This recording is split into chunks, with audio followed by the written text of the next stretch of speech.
Hey everybody, it is time to go over our grid transfer and for me to do a brief little demo on how that works.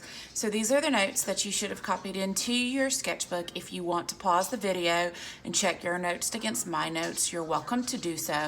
Notice that my sketch of the Libyan Sybil, I sort of enjoy doing that, so it's a little more detailed than yours needs to be. We're going to focus right down here in this portion, and for that I am going to zoom in just a teeny bit. So I'm going to make it where we can see it just a smidgy bit better. Working from home, it's just a joy.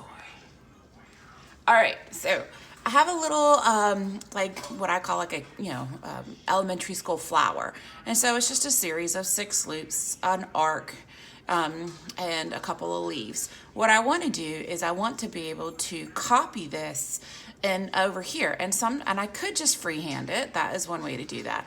But using a grid transfer, I can take this and contain it within a square. And notice I'm not really measuring it. And I'm also going to draw a congruent size square right beside it. I'm then going to use like a hashtag to go in here and divide my grid into 9 approximately equal sections. So again, I'm going to sort of eyeball this because we're not measuring it perfect at this time. We're just sort of going over the process. And then I'll put the same kind of grid in my other square.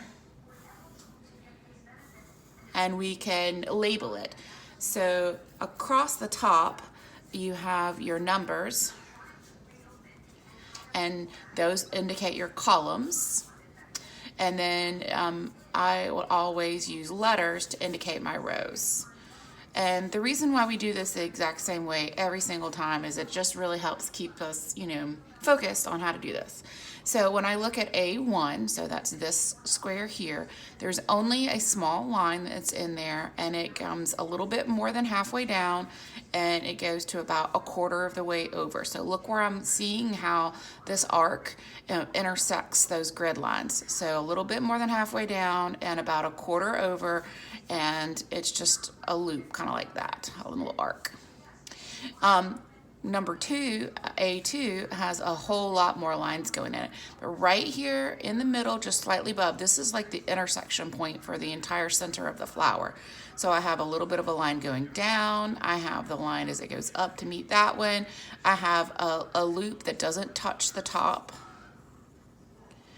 I have a loop that almost touches the top and almost goes into the corner, but not quite. It's much closer to the top than it is to the side.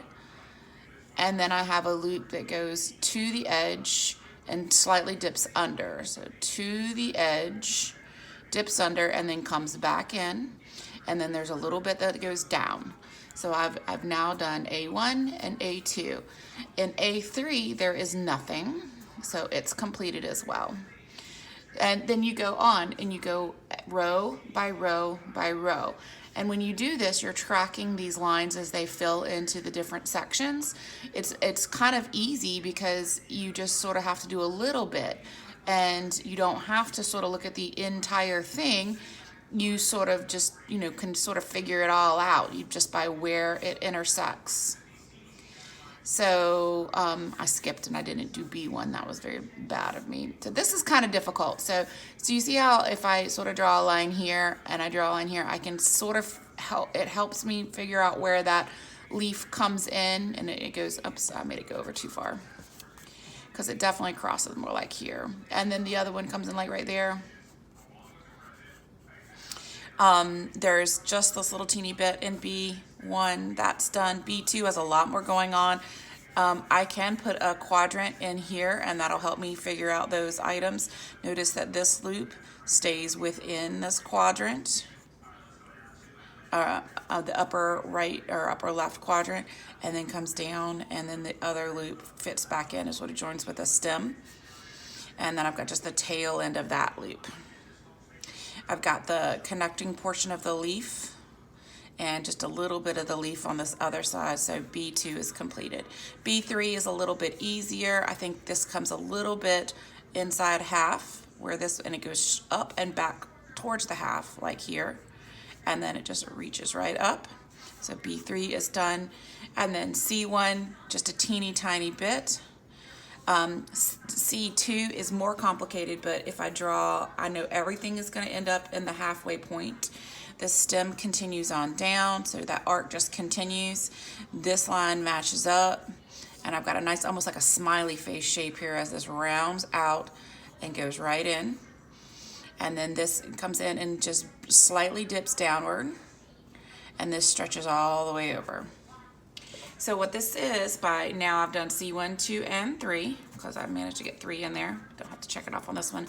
And this is what's called a proportional, it's a transfer. I kept the proportions the same. So these elements in this flower are pretty much the same as in that flower. I could do another one, and this would be something that would be fun for you to try on your own as practice. But I could do another one where I enlarge.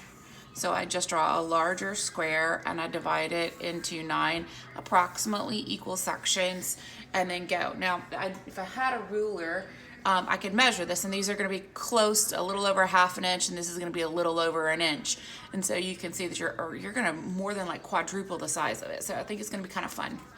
And you would label it just like you do when we did it before with 1, 2, 3 and A, B, C, and then you can use the same exact process. I always recommend that you begin with the full intention of going row by row all the way across and checking off with your reference image, the original, what's going on. That just makes it a lot easier. When you are doing this particular one where we're just using the contour line to place everything, then that's perfectly good. If we were using a photograph that had values and shades of gray, we would do the line or the contour drawing first, the line study first, and then we would go back in and assign the correct values to the different parts and pieces. So on your own, I suggest that you do this enlargement that's over in this section. Let's see if you can see it all. I'm sorry, the camera's above me. All right, good luck. Let me know if you have any questions. Please post them up on Google Classroom.